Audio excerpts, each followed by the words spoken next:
we are getting into NXT Halloween Havoc 2024 review, which was probably one of the most let down of shows. It really had a lot of stuff going into it, but really did not feel as special and great as other NXT PLEs. Either way, before we get into that, remember to hit that like and subscribe button because we got more wrestling content on the way, so stay tuned. So our first matchup, we start off Halloween Havoc. That is Tony D'Angelo versus Oba Femi, in which Tony D'Angelo requested that the winner has to be decided by pinfall, which I kind of liked, kind of didn't like, because yeah, it was a table, ladders, and scares, but it's basically a TLC match. But at the same time, it kind of like, where was the ladder part? I feel like they should have kept that just because of the overall fact of like, hey, you can easily protect either person. Even though they didn't do that, I think a pinfall victory was still needed in this match, just because you had a whole story of Tony D'Angelo and Oba Femi, this kind of rocky story, and you also had added on part of the ruler versus the Don, who truly runs NXT, a major point of it. But also too, that's why I think it was still good for the family to come out. Basically, they out jump Oba Femi, this big giant bad monster heel, attack him and help Tony D'Angelo win, and it super protects Oba Femi, so then he's probably going to be the one that's stand and deliver to dethrone Trick Williams for the title. So it all kind of works out. But either way, this to me is probably either the best match or the second best match of the night. All the spots were great, but like Tony D'Angelo immediately in the beginning of the match hitting a spear, Oba Femi somehow doing a European uppercut and launching Tony D'Angelo into the corner of a table. That was crazy. Tony D'Angelo hitting this spear on Oba Femi into a ladder to protect Rizzo. Those spots were just crazy, and it all just lined up well for this great story. I know some people might say it's goofy, it's this, that, and the other. Why was it in a TLC match? I think it plays all well into the story just because the first match, Oba Femi easily beat Tony D'Angelo. Second match, Tony D'Angelo won via roll-up. You needed a clear, definitive winner for the trilogy, the blow-off match. You needed someone to clearly win this match to show who's better, the ruler or the Don, and the Don won this match, and he runs NXT. So it all kind of works out, and you really wouldn't want to be hot potatoing title, so it kind of all just works out in the end. But overall, I think this is one of the best matches of the night, or it is the best match of the night. I had a lot of fun watching this match, and overall, I give this match a 4 out of 5. But overall, Tony D'Angelo and versus Oba Femi for the North American title was an absolutely banger of a match. Then we get into the anticipated women's tag match of Julia and Stephanie Havoc facing Roxanne Perez and Cora Jade. And this match to me had a lot riding on it because you had the elite levels of Roxanne Perez, Stephanie Havoc, and Julia. I was very interested to see how Cora Jade was going to hang with all of them, because this is Cora Jade's first match back, no pre-match beforehand, instantly going with all these higher level people. I thought she didn't do a terrible job. You can obviously tell she was the odd one out, slower spots, but that was her first match back in like a couple, like 6-8 months to a year. It's also true, she didn't look that bad. She looked pretty good, but you could definitely tell that she just needs some more matches, the ring rust. It's kind of hard in the position that they put her in, especially calling this a whole dream match and all that. So either way, it was still a great match. Julia being an absolute star, Roxanne being a star, but I really feel like this was more like the breaking out moment for Stephanie Havoc to really showcase who she is, because she had a great match with Ren Sinclair on NXT, but I really just feel like this match really got to showcase great and just special and unique Stephanie Havoc really is. Like, she was just flying and was super gracefully going throughout the ring with all of her moves and was just hitting them perfectly. Especially one of the biggest things I noticed too was that her and Roxanne have so much great chemistry. It's almost kind of like how Io Sky and Bianca Belair have great chemistry. Not gonna lie, I wouldn't mind like series of matches against Roxanne and Stephanie Havoc. They just work so flawlessly together. But also too, the overall ending of this match was very interesting because you ended up having Stephanie Havoc hitting her, I guess, a new finisher like a corkscrew moonsault and pinning the champion Roxanne Perez, which is a great thing because I feel like somehow, some way this story is going to drag out to stand and deliver. So it ends up gonna have Stephanie probably versus Roxanne at some type of pay-per-view, which is going to be a banger of a match. And I thought this match was great. I give it probably like a good solid 3.5 out of 5. It was a solid match. Overall, I really enjoyed Roxanne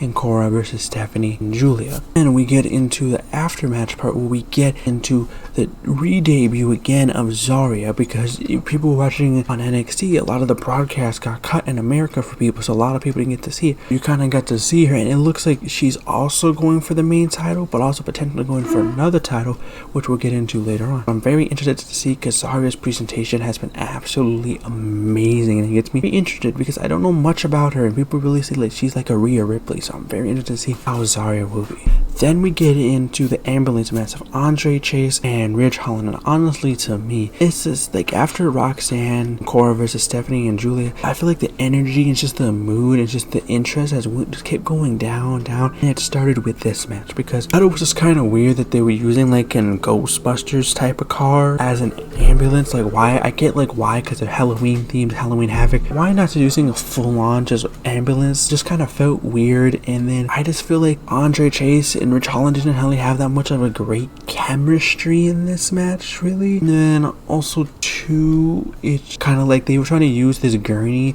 but a lot of times the gurney would stop with the brakes or just super slow and wouldn't look super impactful. And they tried their hardest to make it look interesting, but it just wasn't. And to me, the biggest weird thing is, to me, I honestly thought Brooks Jensen or Shawn Spears was gonna come out. And it may seem wild that I say that, because the whole thing of Ridge Holland's story of him turning to that darker side, embracing, was because of Shawn Spears and Brooks Jensen. And I thought maybe this was going to lead to multiple matches of Chase U and between Brooks Jensen and Shawn Spears. But I was still surprised of that nobody out of Chase U was out there. Thea Hale, no Duke Hudson, and no Riley Osborne. Very surprised that there was no Chase U in this, or even anybody else from Red's side. To me, it was very weird. It's understandable where they're going because what happens later in the night, but still, I kind of feel like missed opportunity they could have did there. But overall, Ridge Holland gets the win by shoving Andre Chase into the ambulance, and for some reason didn't drive off. I'm guessing because how small the venue was or the area the car was in. I don't know, but either way, it was an alright match. I'll give it like a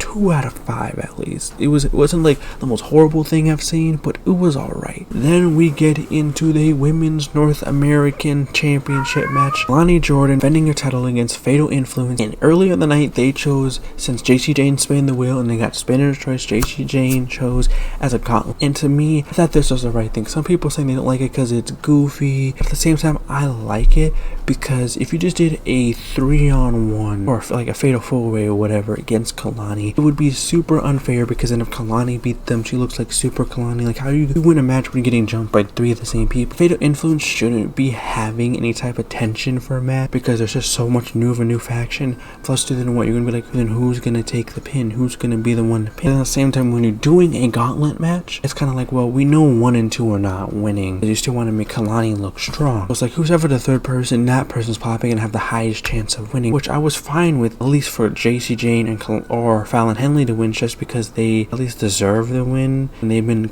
killing it down in NXT for a long time and deserve finally a good championship reign, at least to be a champion and everything. But either way, it was good. And I feel like too, for Jasmine Nix, it was a great time to get her a showcase on a pay-per-view, a singles match in a championship, because she doesn't get that as much. It was great to give her that time to showcase herself. And then JC Jane, even though I kind of hate that she's been taking the majority of the pins for this group, I do kind of wish she was the one that won this match. But either way, I kind of feel like the match was going on right. I feel like this was kind of the moment for me, at least. They were able to bring up the energy a bit back in this match, but not that much. You have a moment where, JC Jane gets hit with the roll-up pin and gets pinned by Kalani Jordan. So the last person is Fallon Henley. So what ends up happening is you have it where Fallon Henley continues to have more of a match, almost loses, but then the ref is on the ground about to do the pin, trying to go at JC Jane and Jasmine Nix, who are on the side of the ring. But I'm like, aren't you guys supposed to go to the back, how a gauntlet match is supposed to be? So that's, to me, it's a little bit messy of how you're booking that. And then you're having them interfere when you have the biggest advantage ever. You're just kind of making them look a bit goofy in the sense. Why do they need to have an interference when you can just have it where, because of JC Jane's attack after she lost, that's the reason why Kalani lost them the title? Or just do it where it was just too much for her to take over. Like, I understand you want to protect Kalani because I know she has she still has a lot of stuff to work on in NXT, but I know she has a big and bright future ahead of her if she continues to grow and work and get better.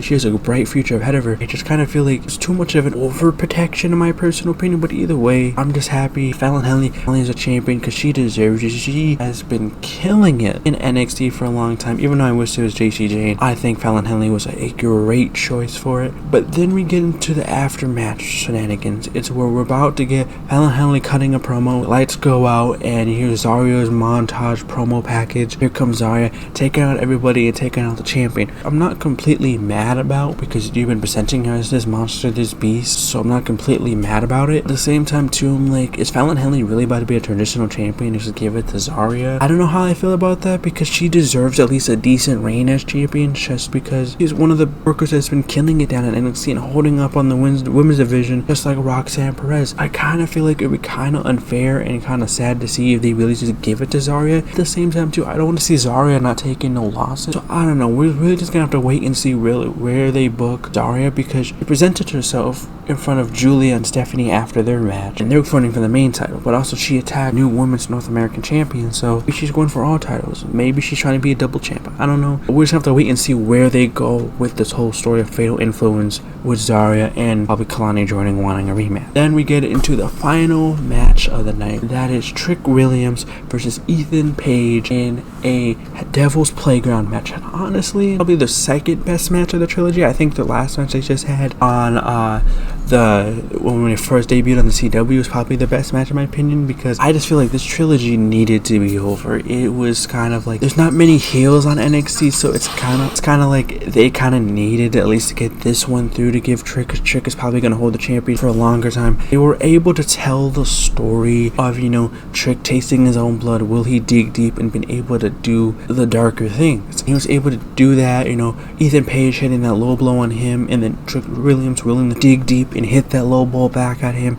And I feel like the match only kind of really got good with the stair parts that they really added into towards the end of the match. And the match by itself, it was an alright match. I feel like it didn't, to me at least, feel in terms of the name of Devil's Playground, really play into Halloween type vibe. So played into the name sounding like that's something would be in like a steel cage, something that feels that had a lot more violence in it. Devil's Playground, that seemed more just violent in it. To me, there wasn't that level of violence that I really thought they were gonna go into, especially with that promo Ethan Page had. So I don't really know, but then either way, Trick Williams obviously retains the championship and goes on to, you know, be the champions. But then we end up having, which a questionable booking decision afterwards, is you have Ridge Holland come out and attack him. But then you have it where Ethan Page stands up, he's like, no, this is my business. And I'm like, just lost to him twice, how is it still your business? And then you see, because of something else earlier in the show, Ridge Holland was having confrontation with Bobby Ray Dudley, and I'm just like, they're really about to make this another special guest referee, but now it looks like it's a tag match, and you're really gonna have Ridge Holland going for the title? I don't know how I feel about that. I'm just kind of like, I don't really feel like he's the best contender for Trick, and I also just kind of feel like you should be continuing the Chase U story. Kind of feels like, what, so she beats Andre Chase once and then it could blows complete over. I just have mixed reactions about that. And then also too, I just kind of feel like Mitch to me is not a believable contender. I feel like going for the North American title, then I can possibly believe that, like it'd be a solid choice for Tony D'Angelo to face. I just don't feel like that's the right choice for at least in NXT main title scene. But also too, NXT is this men's division. They have a big large void of just contenders of heels at the current moment, so I'll let it play out and see how it goes, but to me it does not look good on what direction they are going. But either way, Halloween Havoc was a decent show, probably one of the lowest shows of the year, honestly, but either way, it still had good moments, had a lot of bad, but still had good moments in his first two opening match, the opening match and the second match of the night. Wish it was better, but either way, NXT will keep on cooking, continue to keep getting better, especially with the amazing women's division that they have. But either way, kind of like my thoughts and reviews on NXT Halloween Havoc on the entire show, and honestly, I'd give Halloween Havoc a solid 2.5 or 3 out of 5. But either way, let me know down in the comments, what was your guys' thoughts on Halloween Havoc? What was your favorite match tonight? But what was your least favorite match of the night? Let me know down in the comments, and we're just gonna have to see what is next NXT gonna keep cooking up next, because NXT continues to keep on getting more and more interesting. That's all for me. I'll see you all in the next one. Peace.